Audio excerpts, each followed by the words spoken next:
Je vous prie, le greffier, bonjour.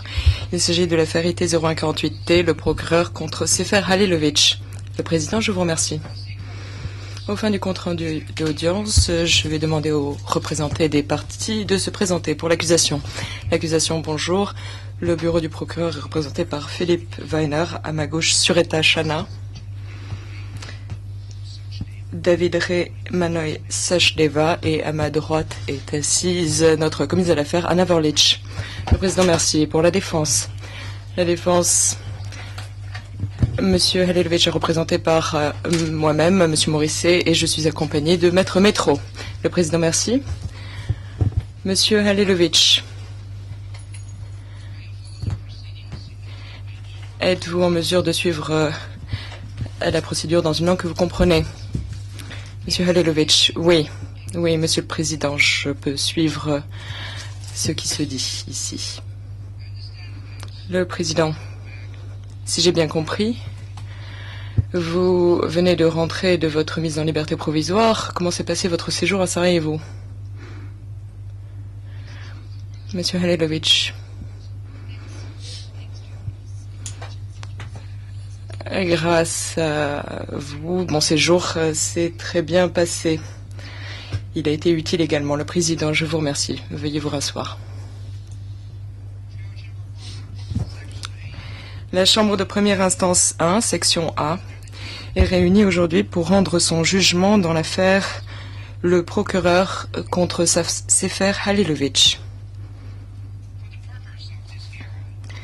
Aux fins de la présente audience, la Chambre de première instance exposera ses constatations et conclusions de manière succincte. Nous tenons à souligner qu'il s'agit uniquement d'un résumé.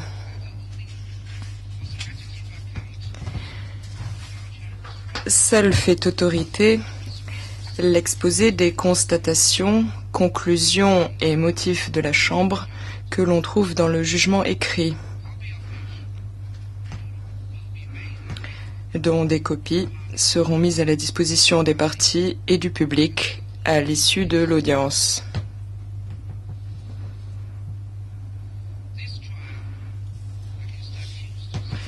Le procès intenté à l'accusé Sefer Halilovic s'est ouvert le 31 janvier 2005 et a pris fin le 31 août 2005. Au cours du procès, la Chambre de première instance a entendu 41 témoins et admis 14 déclarations de témoins en application de l'article 92 bis du règlement.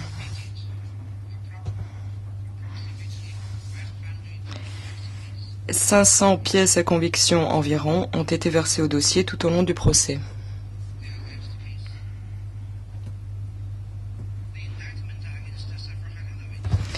Nous allons parler à présent des faits reprochés.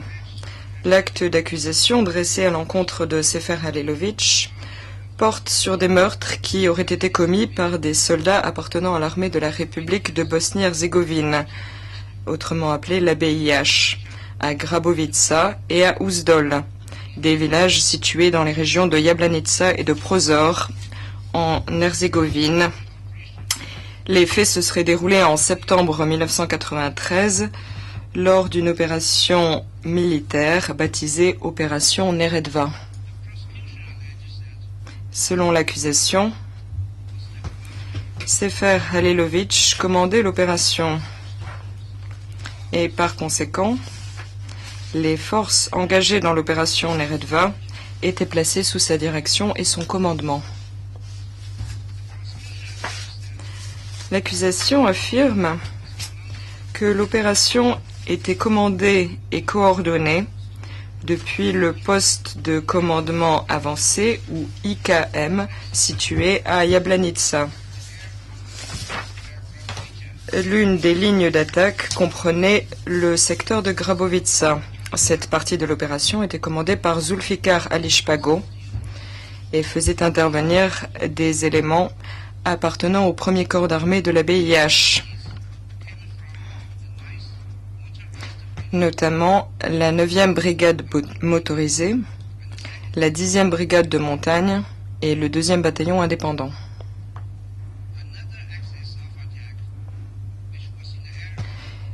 Une autre ligne d'attaque traversait le secteur où se trouve le village d'Ouzdol. Cette partie de l'opération faisait intervenir le bataillon indépendant de Prozor sous le commandement d'Enver Bouza. Selon l'accusation, Sefer Halelovitch, tout en sachant que la 9e et la 10e brigade étaient tristement célèbres pour leur comportement criminel et incontrôlé, a ordonné que certaines de leurs unités soient déployées en Herzégovine. L'accusation affirme en outre que les 7 et 8 septembre 1993, une unité de la 9e brigade, un petit groupe appartenant à la 10e brigade ainsi que le 2e bataillon indépendant se sont trouvés cantonnés dans le village de Grabovica.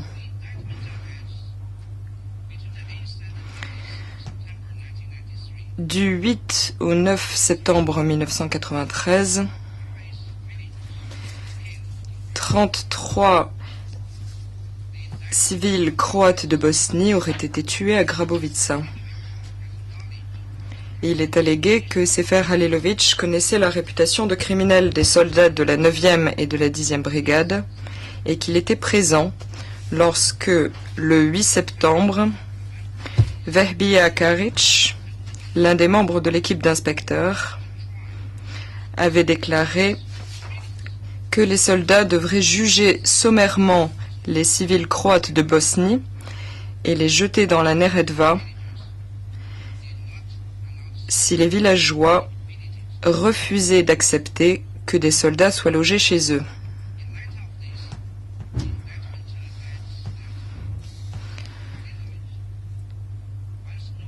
Compte tenu de cela, après avoir été informé dans la nuit du 8 septembre que des civils avaient été tués, l'accusation affirme que Sefer Halelovitch avait le devoir d'agir de toute urgence pour empêcher que d'autres crimes ne soient commis. Selon l'accusation, Sefer Halelovitch a reçu l'ordre donné par Rasim Delic le 12 septembre de reconsidérer la portée de l'opération Neretva 93, d'isoler les responsables des crimes commis à Grabovica, de prendre des mesures actives et de faire immédiatement un rapport sur les mesures prises.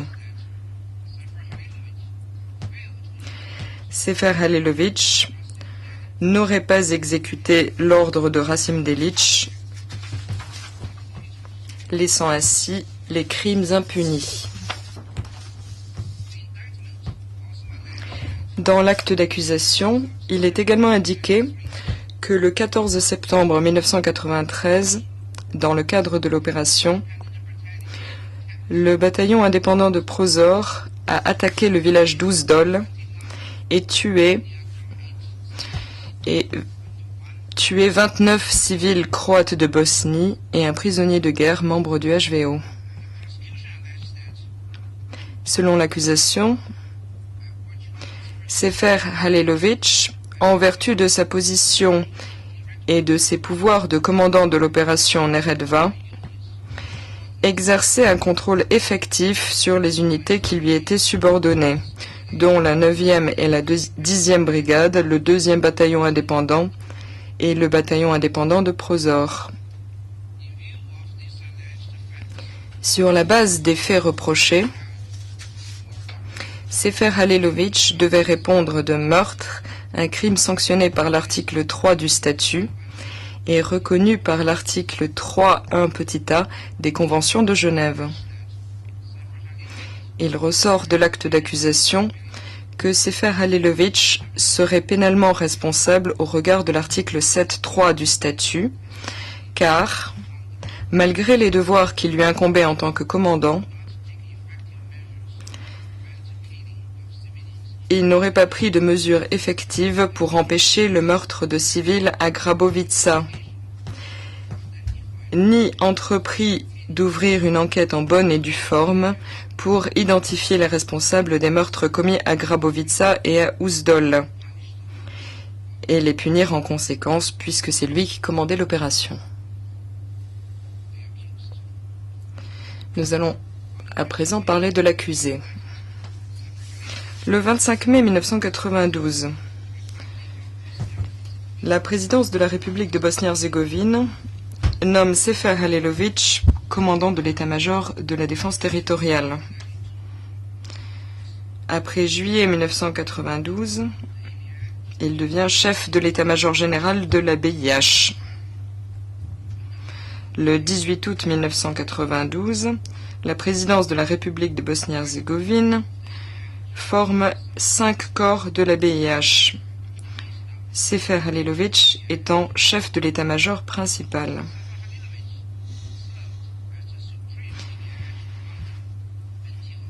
Il exerce également les fonctions de chef de l'état-major du commandement suprême de la BIH jusqu'au 8 juin 1993, date à laquelle le président de la République de Bosnie-Herzégovine décide de réorganiser la structure du commandement suprême de la BIH et de créer un nouveau poste, celui de commandant de l'état-major principal, auquel est affecté Rasim Delić. Sefer Halilović conserve les fonctions de chef de l'état-major principal de la BIH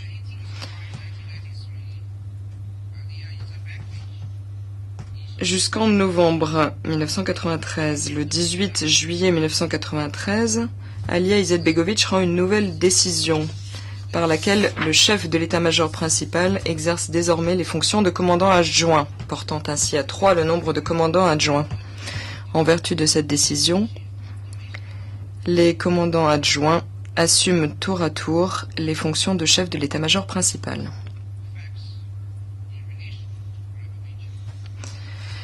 Parlons de Grabowitza. La chambre de première instance constate que pour mener des opérations de combat en Herzégovine et mettre fin au blocus de Mostar par le HVO pendant la période visée par l'acte d'accusation, des unités de la 9e et de la 10e brigade ainsi que des unités du 2e bataillon indépendant, toutes subordonnées au 1er corps de la BIH, ont quitté Sarajevo pour être envoyés dans le secteur de Jablanica. Grabowitza se situait dans ce secteur qui, à l'époque, faisait partie de la zone de responsabilité du 6e corps d'armée. La Chambre de première instance estime que les unités en question ont été déployées en Herzégovine à la suite d'un ordre donné par Sefer Halilović. Le village de Grabowitza était peuplé de Croates de Bosnie.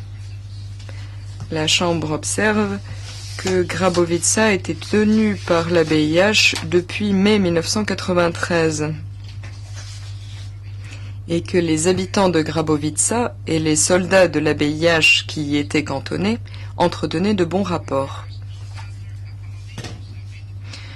En l'absence d'autres lieux d'hébergement pour accueillir les nouveaux arrivants, il a été décidé que ceux-ci prendraient leur quartier chez les habitants du village.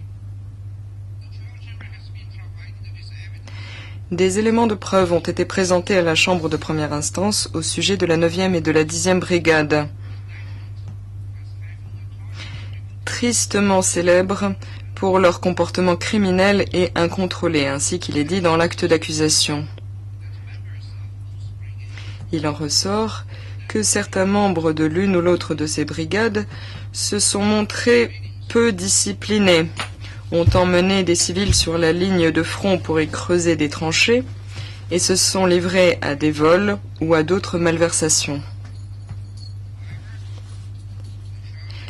La Chambre de première instance estime néanmoins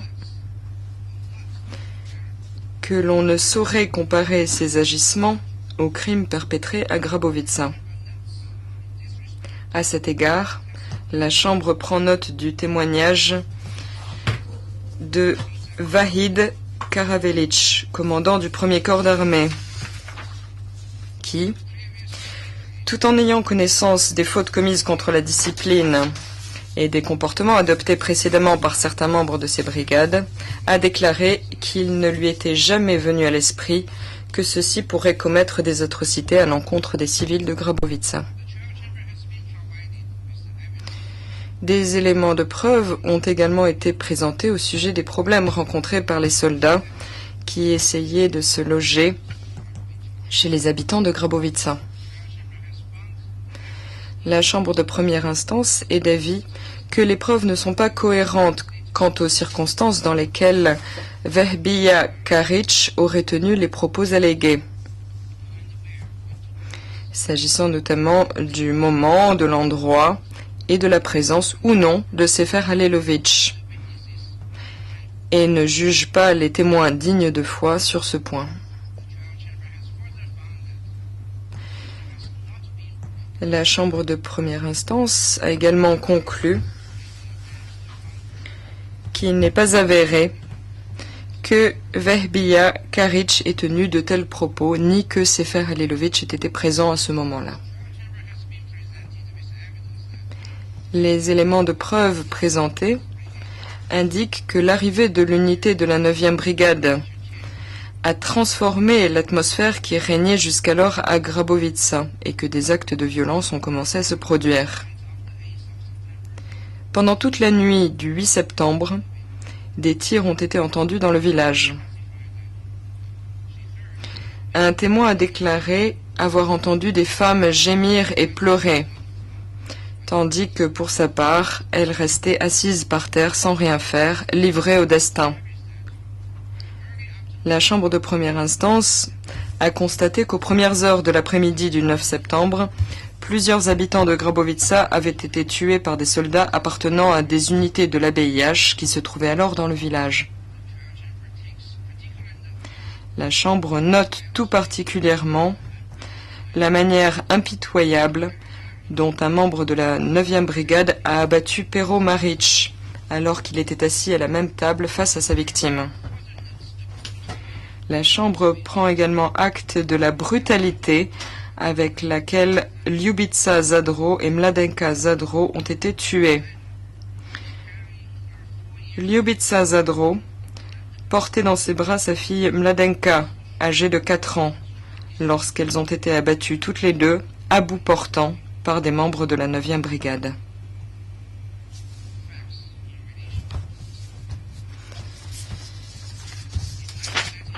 Et maintenant, Uzdol. En 1993, le village d'Uzdol était peuplé exclusivement de Croates de Bosnie. Uzdol regroupait plusieurs hameaux et comptait au total une centaine d'habitants. En septembre 1993, le HVO tenait plusieurs positions à Uzdol et dans les environs. La Chambre de première instance constate qu'à l'aube du 14 septembre, les soldats du bataillon indépendant de Prozor, de concert avec des membres de la police civile du ministère de l'Intérieur, ont attaqué le quartier général du HVO, lequel était situé dans l'école de l'un des hameaux d'Uzdol. Peu après le début de l'attaque, le HVO s'est mis à pilonner Uzdol. La Chambre de première instance estime que durant l'attaque, nombre d'habitants du village ont été tués par des soldats placés sous le commandement de l'ABIH. La Chambre de première instance observe que certains meurtres commis à Uzdol étaient particulièrement cruels.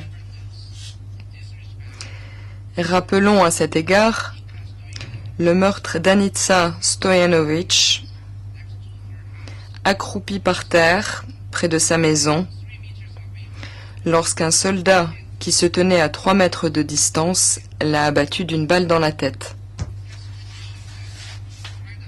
Selon les témoignages, elle aurait crié le nom de son fils avant d'être abattue.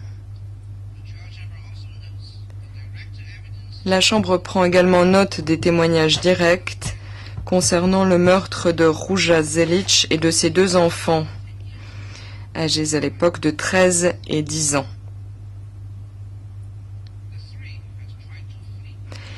Ils avaient fui pour échapper aux soldats, mais ces derniers les avaient rattrapés.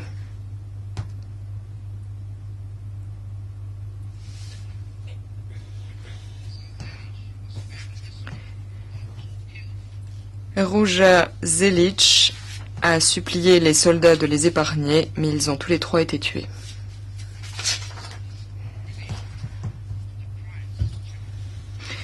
Nous allons à présent exposer les constatations relatives aux faits reprochés.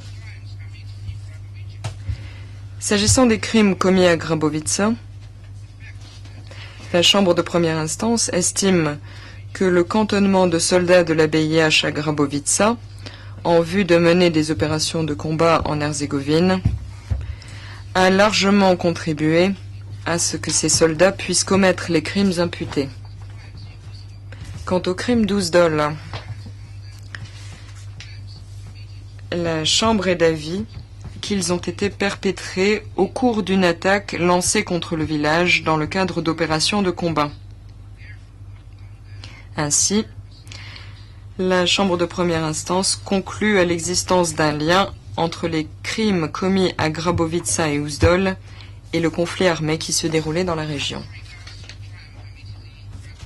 S'agissant des crimes commis à Grabovica, la Chambre de première instance conclut qu'il a été établi, au-delà de tout doute raisonnable, que 13 villageois qui ne prenaient pas une part active aux hostilités ont été tués par des membres de la 9e brigade et des soldats de la BIH dont l'identité n'est pas connue, le 8 ou le 9 septembre 1993. La Chambre de première instance estime que l'accusation n'a pas prouvé, au-delà de tout doute raisonnable, que 14 personnes dont le nom figure dans l'acte d'accusation ont été tuées par des membres de la BIH à Grabovica pendant la période visée par l'acte d'accusation. La Chambre de première instance note que pendant le procès, 6 des victimes présumées recensées dans l'acte d'accusation en ont été retirées. S'agissant des crimes commis à Uzdol, la Chambre de première instance conclut que 25 villageois ont été tués par des membres d'unités placés sous le commandement de la BIH le 14 septembre 1993 et que les victimes ne prenaient pas une part active aux hostilités.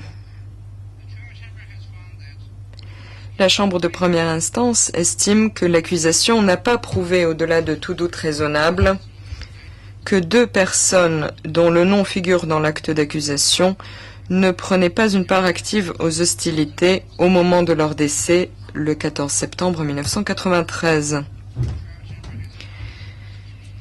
La Chambre est d'avis que l'accusation n'a pas non plus prouvé, au-delà de tout doute raisonnable, que 2 autres personnes dont le nom figure dans l'acte d'accusation ont bien été tuées par des membres d'unités placés sous le commandement de la BIH qui ont attaqué Uzdol le 14 septembre 1993. La Chambre de première instance note également qu'à l'issue du procès, l'une des victimes présumées recensées dans l'acte d'accusation en a été retirée.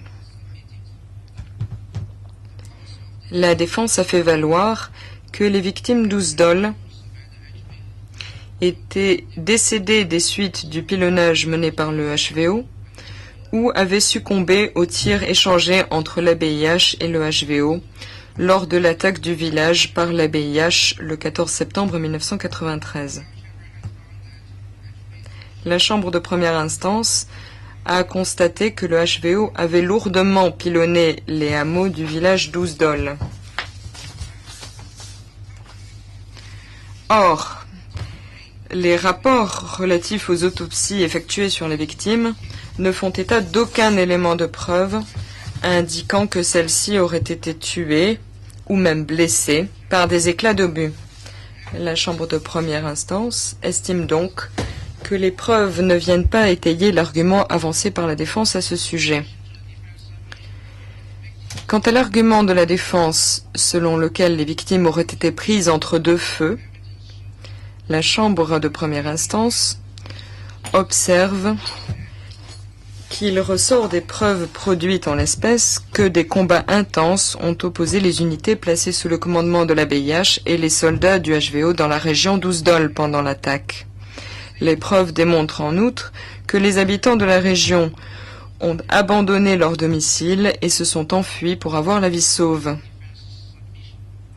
Contrairement à ce que la défense affirme, la Chambre de première instance est d'avis que les victimes ont été tuées délibérément et note en particulier ce qui suit. Plusieurs d'entre elles ont été abattues à bout portant.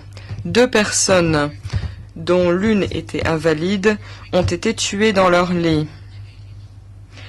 L'une des victimes a été mutilée avant d'être tuée.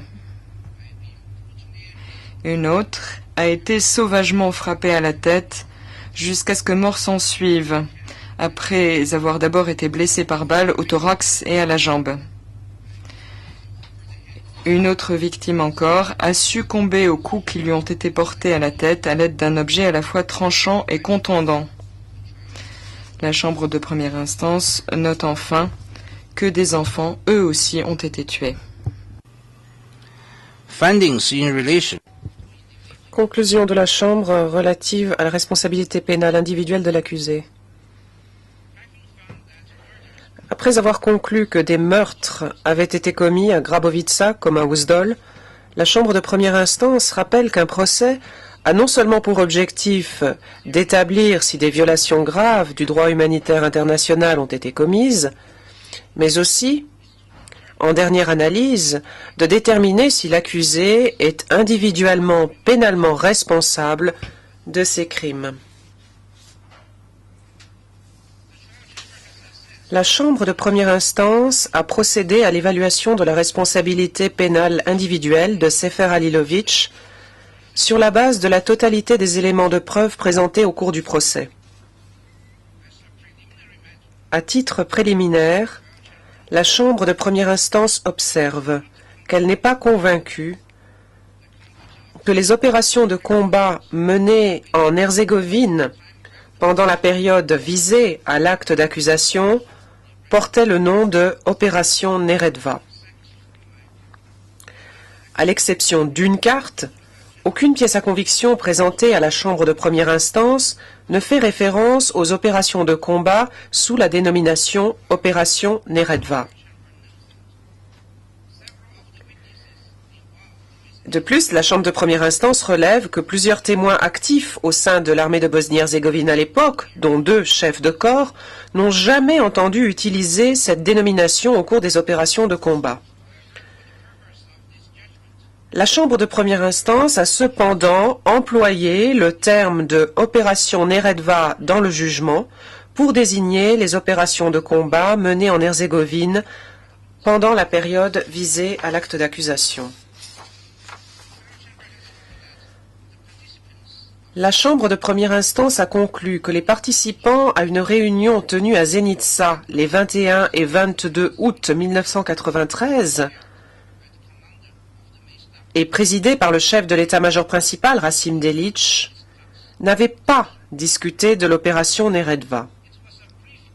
Il s'agissait d'un briefing des chefs de corps portant sur leurs zones de responsabilité respectives et au cours duquel ils ont exprimé leur inquiétude sur l'orientation prise par le conflit et sur sa direction future.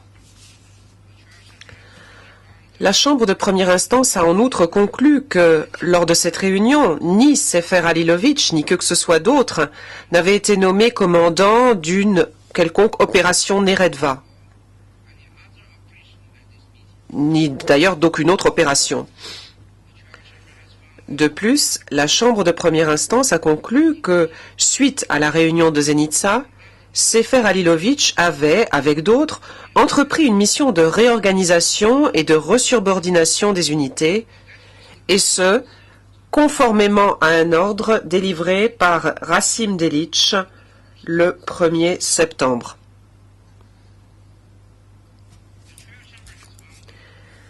La Chambre de première instance a conclu que l'accusation n'avait pas démontré que Sefer Halilović avait été nommé commandant de l'opération Neretva par un ordre donné par Rasim Delic le 30 août, comme cela est avancé dans l'acte d'accusation. En réalité, par cet ordre, Rasim Delic a nommé Sefer Halilovic chef d'une équipe d'inspecteurs sans l'investir d'une autorité de commandement, mais en le chargeant de coordonner et de suivre les fonctions opérationnelles dans les zones de responsabilité des 4e et 6e corps, c'est-à-dire les corps d'armée qui ont mené des opérations militaires dans les zones susmentionnées où se situaient Grabovitsa et Uzdol. De plus, la Chambre de première instance a conclu que le rôle de Sefer Halilovic dans la mise en œuvre des ordres délivrés par Rasim Delic concernant la réorganisation et la resubordination des unités correspondait à son rôle de chef d'une équipe d'inspecteurs chargée de suivre et de coordonner les fonctions opérationnelles. La Chambre de première instance a également estimé que les éléments de preuve produits par l'accusation ne permettent pas de conclure que le lieu où était logée l'équipe d'inspecteurs à Yablanitsa était un IKM chargé du commandement d'une opération en Herzégovine, comme cela est allégué dans l'acte d'accusation. La Chambre de première instance relève que le terme d'IKM était utilisé dans le jargon pour désigner les endroits où se trouvaient des officiers supérieurs. La Chambre de première instance estime que les éléments de preuve présentés au sujet de la position de commandant de l'opération Neredva qu'aurait occupé Sefer Halilovic manquent de cohérence. La Chambre de première instance relève en particulier que certains des militaires subalternes ayant déposé devant elle considéraient Sefer Halilovic comme le commandant de l'opération Neredva. La Chambre de première instance a cependant conclu que les dépositions de certains militaires subalternes dans ce sens sont simplement un signe du respect dont jouissait Sefer Halilovic en tant qu'officier supérieur et en tant que fondateur de l'armée de Bosnie-Herzégovine. La Chambre de première instance ne peut conclure que ces éléments de preuve suffisent à eux seuls à accréditer l'allégation de l'accusation selon laquelle Sefer Halilovic était le commandant de l'opération Neredva. Les témoignages des officiers supérieurs de l'armée de Bosnie-Herzégovine démontrent de manière plus cohérente que Sefer Halilovic ne commandait pas l'opération Neredva, mais était plutôt chargé de coordonner les activités de combat. La Chambre de première instance observe également que lors d'une réunion à Donia Yablanitsa le 4 septembre, Rasim Delic a signé et approuvé les documents relatifs à l'opération. On peut voir la signature de Rasim Delic sur une carte intitulée « Opération Neredva ». L'accusation soutient que les signatures figurant sur cette carte, celle de Rasim Delic dans le coin supérieur gauche et celle de Sefer Halilovic dans le coin inférieur droit, indiquent que Halilovic était le commandant responsable de l'opération.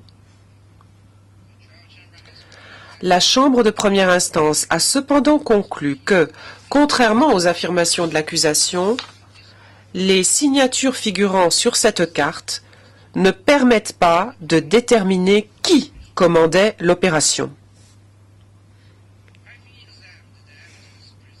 Ayant examiné les éléments de preuve produits au sujet du rôle de Sefer Halilovic sur le terrain en Herzégovine en septembre 1993, la Chambre de première instance a conclu qu'il a mené à bien des missions correspondant à son rôle de chef d'une équipe d'inspecteurs chargée de déterminer l'état de préparation au combat et de coordonner les opérations de combat, comme cela est indiqué dans l'ordre émis par Rasim Delic le 30 août 1993. La Chambre de première instance relève que Lorsqu'il s'agissait de donner des ordres, l'autorité de Sefer Halilovic était limitée à 2 titres par l'ordre du 30 août. En premier lieu, en ce que, pour toute proposition radicale, Sefer Halilovic devait consulter Rassim Delitzsch. Et en deuxième lieu, en ce que, de par cet ordre, Sefer Halilovic avait uniquement le pouvoir de donner des ordres conformes à son autorité. La Chambre de première instance relève à ce sujet que la position de Sefer Halilovic au sein de la structure de l'état-major principal avait été compromise par les ordres émis par Alia Izetbegovic les 8 juin et 18 juillet. La Chambre de première instance observe également que l'on ne trouve parmi les éléments de preuve aucun ordre antérieur de Sefer Halilovic déclenchant des opérations de combat sur les axes d'attaque. De plus, une analyse des éléments de preuve relatifs aux ordres émis par Sefer Halilovic et aux informations qu'il recevait du terrain indique que Sefer Halilovic donnait ses ordres sous l'autorité générale de Rassim Delitzsch en sa qualité de commandant de l'armée de Bosnie-Herzégovine et que les ordres de Sefer Halilovic constituaient en général la mise en œuvre des instructions données par Rassim Delitzsch. La Chambre de première instance relève que les éléments de preuve ne comportent qu'un seul ordre relatif à des opérations de combat émis par Sefer Halilovic après la mise en place de l'équipe d'inspecteurs, en l'occurrence l'ordre du 15 septembre 1993. La Chambre de première instance a estimé que ces éléments ne permettent pas de conclure que Sefer Halilovic commandait les opérations de combat en Herzégovine. De surcroît, la Chambre de première instance estime que l'on peut replacer cet ordre dans le contexte de la fonction de coordination de l'équipe d'inspecteurs. En conclusion, la Chambre de première instance a conclu que l'accusation n'avait pas prouvé, au-delà de tout doute raisonnable, que Sefer Halilovic était, de droit ou de fait, le commandant de l'opération alléguée dénommée Opération Neredva. De plus, la Chambre de première instance est parvenue aux conclusions suivantes. S'agissant de Grabovitsa, la Chambre de première instance relève que l'ordre de combat portant déclenchement des opérations dans l'axe d'attaque de cette zone a été délivré par Zulfikar Alishpago, en tant que commandant de l'axe. La Chambre de première instance observe en particulier que l'unité de la 9e brigade était sous le commandement de Zulfikar Alishpago au moment où les crimes ont été commis. La Chambre de première instance a conclu que les éléments de preuve produits ne permettent pas d'établir que Zulfikar Alishpago était subordonné à Sefer Halilovic. La Chambre de première instance a en outre conclu que Sefer Halilovic était au courant des crimes commis à Grabovitsa dans la soirée du 9 septembre.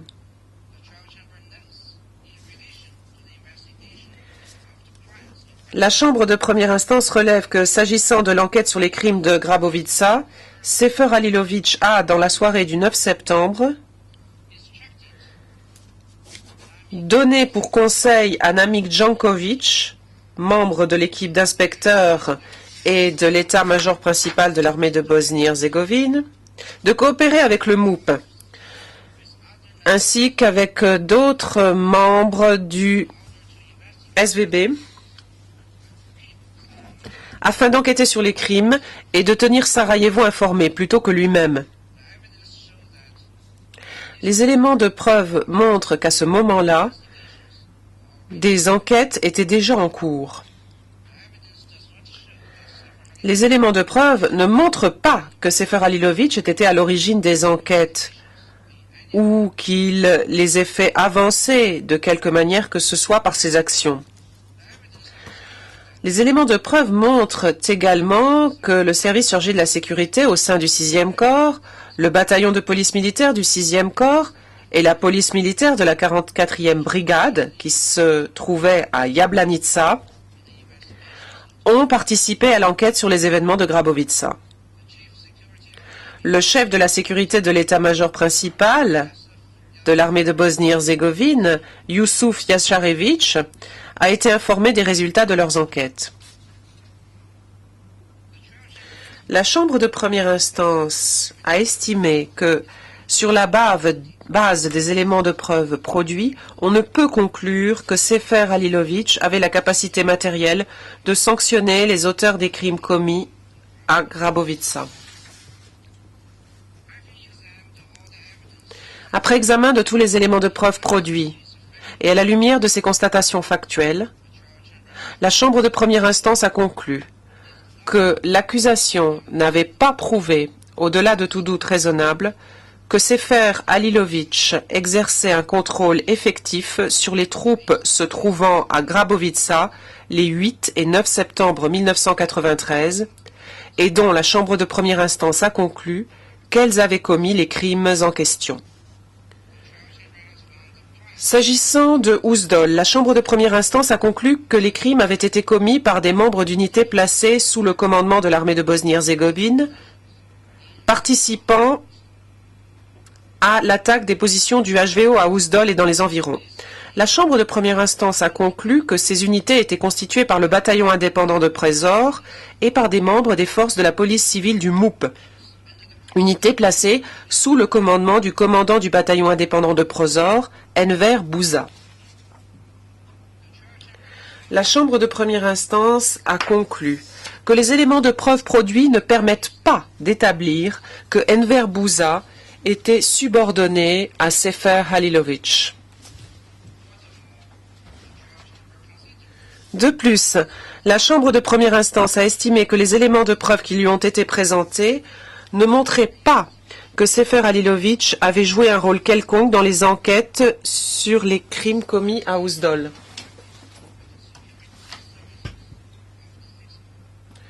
Ces enquêtes ont été menées par les services de sécurité du 6e corps et par le bataillon indépendant de Przezor. Une fois encore, le chef de la sécurité de l'état-major principal, Yusuf Jašarević, a été informé des résultats des enquêtes. La Chambre de première a conclu que, sur la base des éléments de preuve présentés, on ne peut conclure que Sefer Halilović avait la capacité matérielle de sanctionner les auteurs des crimes commis à Uzdol. Après examen de tous les éléments de preuve produits et à la lumière de ces constatations factuelles, la Chambre de première instance a conclu que l'accusation n'avait pas prouvé, au-delà de tout doute raisonnable, que Sefer Halilović exerçait un contrôle effectif sur les unités placées sous le commandement de l'armée de Bosnie-Herzégovine, dont la Chambre de première instance a conclu qu'elles avaient commis les crimes de Uzdol. Enfin, la Chambre de première instance a conclu que Sefer Halilović possédait une certaine influence en tant que haut gradé de l'armée de Bosnie-Herzégovine et l'un de ses fondateurs. Cependant, la Chambre de première instance estime que l'influence de Sefer Halilović est loin d'avoir le niveau requis pour établir l'existence d'un contrôle effectif. Au terme de l'un des principes du droit pénal international, un supérieur hiérarchique ne saurait être tenu responsable des crimes de personnes qui n'étaient pas sous son commandement au moment des faits. La Chambre de première instance a conclu que l'accusation n'avait pas prouvé, au-delà de tout doute raisonnable, que Sefer Halilović était, de droit ou de fait, le commandant de l'opération dénommée Opération Neretva, dont l'accusation allègue qu'elle a été menée en Herzégovine. La Chambre de première instance a également conclu que l'accusation n'avait pas établi que Sefer Halilović exerçait un contrôle effectif sur les troupes qui ont commis les crimes dans les zones de Grabovitsa et Uzdol.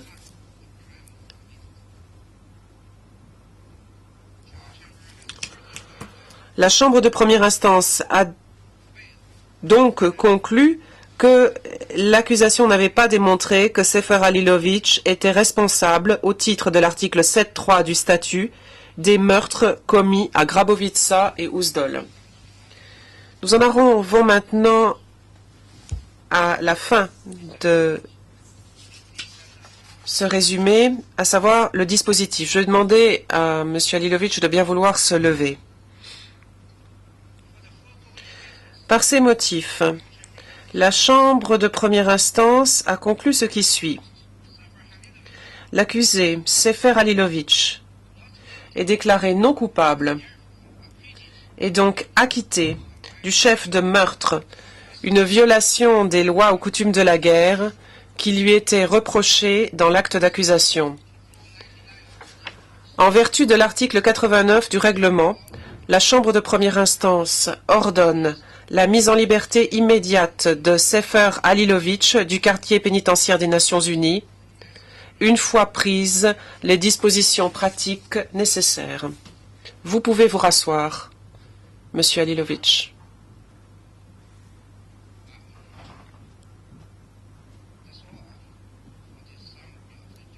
Nous en avons terminé de la lecture du résumé du jugement. L'audience, en l'espèce, est suspendue. All rise, we will.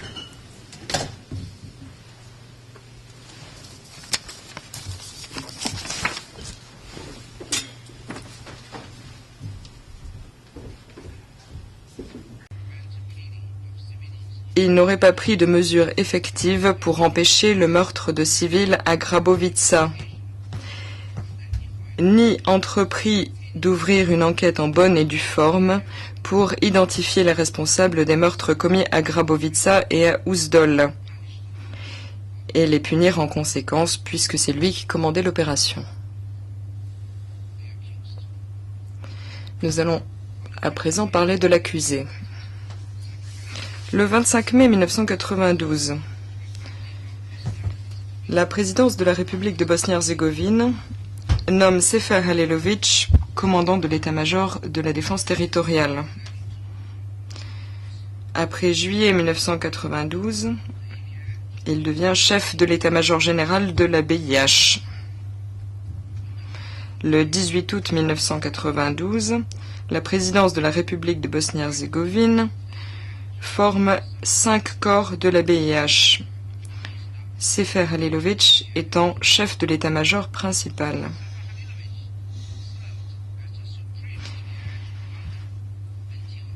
Il exerce également les fonctions de chef de l'état-major du commandement suprême de la BIH jusqu'au 8 juin 1993, date à laquelle le président de la République de Bosnie-Herzégovine décide de réorganiser la structure du commandement suprême de la BIH et de créer un nouveau poste, celui de commandant de l'état-major principal, auquel est affecté Rasim Delić. Sefer Halilović conserve les fonctions de chef de l'état-major principal de la BIH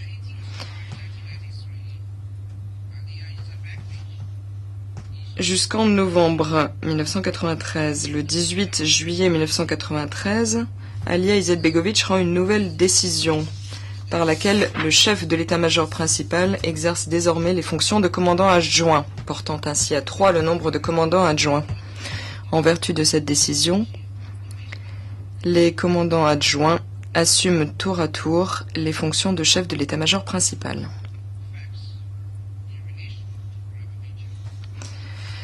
Parlons de Grabovitsa.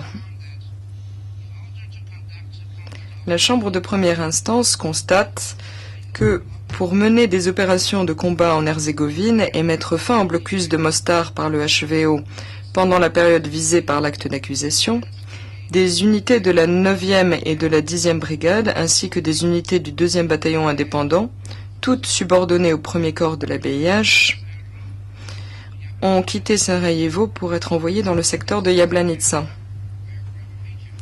Grabovitsa se situait dans ce secteur qui, à l'époque, faisait partie de la zone de responsabilité du 6e corps d'armée. La Chambre de première instance estime que les unités en question ont été déployées en Herzégovine à la suite d'un ordre donné par Sefer Halilović. Le village de Grabovica était peuplé de Croates de Bosnie. La Chambre observe que Grabovica était tenue par la BIH depuis mai 1993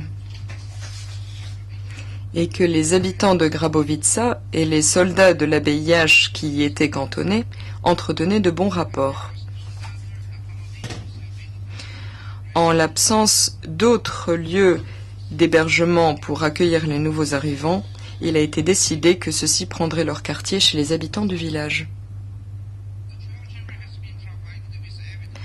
Des éléments de preuve ont été présentés à la Chambre de première instance au sujet de la 9e et de la 10e brigade. Tristement célèbres pour leur comportement criminel et incontrôlé, ainsi qu'il est dit dans l'acte d'accusation. Il en ressort que certains membres de l'une ou l'autre de ces brigades se sont montrés peu disciplinés, ont emmené des civils sur la ligne de front pour y creuser des tranchées et se sont livrés à des vols ou à d'autres malversations. La Chambre de première instance estime néanmoins que l'on ne saurait comparer ces agissements aux crimes perpétrés à Grabovica. À cet égard, la Chambre prend note du témoignage de Vahid Karavelić, commandant du 1er corps d'armée, qui, tout en ayant connaissance des fautes commises contre la discipline et des comportements adoptés précédemment par certains membres de ces brigades, a déclaré qu'il ne lui était jamais venu à l'esprit que ceux-ci pourraient commettre des atrocités à l'encontre des civils de Grabovica. Des éléments de preuve ont également été présentés au sujet des problèmes rencontrés par les soldats qui essayaient de se loger chez les habitants de Grabovica. La Chambre de première instance est d'avis que les preuves ne sont pas cohérentes quant aux circonstances dans lesquelles Vehbiya Karic aurait tenu les propos allégués, s'agissant notamment du moment, de l'endroit et de la présence ou non de Sefer Halilović, et ne juge pas les témoins dignes de foi sur ce point. La Chambre de première instance a également conclu qu'il n'est pas avéré que Vehbiya Karic ait tenu de tels propos, ni que Sefer Halilović ait été présent à ce moment-là. Les éléments de preuve présentés indiquent que l'arrivée de l'unité de la 9e brigade a transformé l'atmosphère qui régnait jusqu'alors à Grabovica et que des actes de violence ont commencé à se produire. Pendant toute la nuit du 8 septembre, des tirs ont été entendus dans le village. Un témoin a déclaré avoir entendu des femmes gémir et pleurer, tandis que pour sa part, elle restait assise par terre sans rien faire, livrée au destin. La Chambre de première instance a constaté qu'aux premières heures de l'après-midi du 9 septembre, plusieurs habitants de Grabovica avaient été tués par des soldats appartenant à des unités de la BIH qui se trouvaient alors dans le village. La Chambre note tout particulièrement la manière impitoyable dont un membre de la 9e brigade a abattu Pero Maric, alors qu'il était assis à la même table face à sa victime. La Chambre prend également acte de la brutalité avec laquelle Ljubica Zadro et Mladenka Zadro ont été tués. Ljubica Zadro portait dans ses bras sa fille Mladenka, âgée de 4 ans, lorsqu'elles ont été abattues toutes les deux, à bout portant, par des membres de la 9e brigade.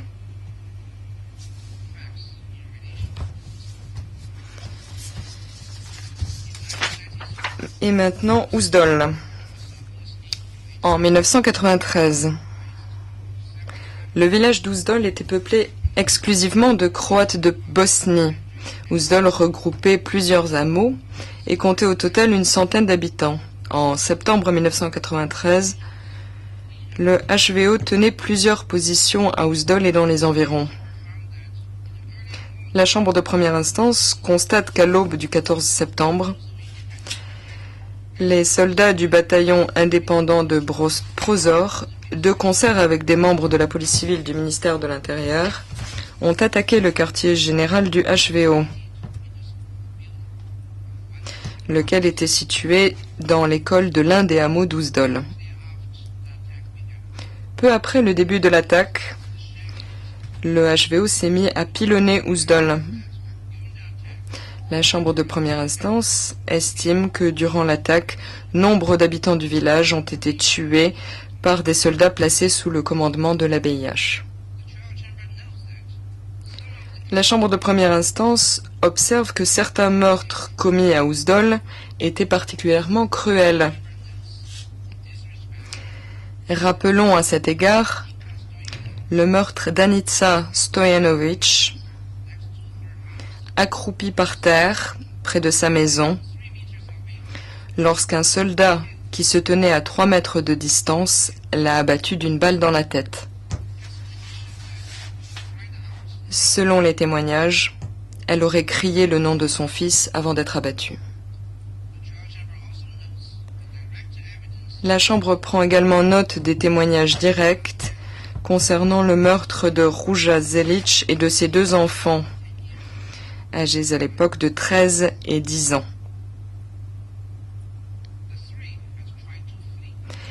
Ils avaient fui pour échapper aux soldats, mais ces derniers les avaient rattrapés.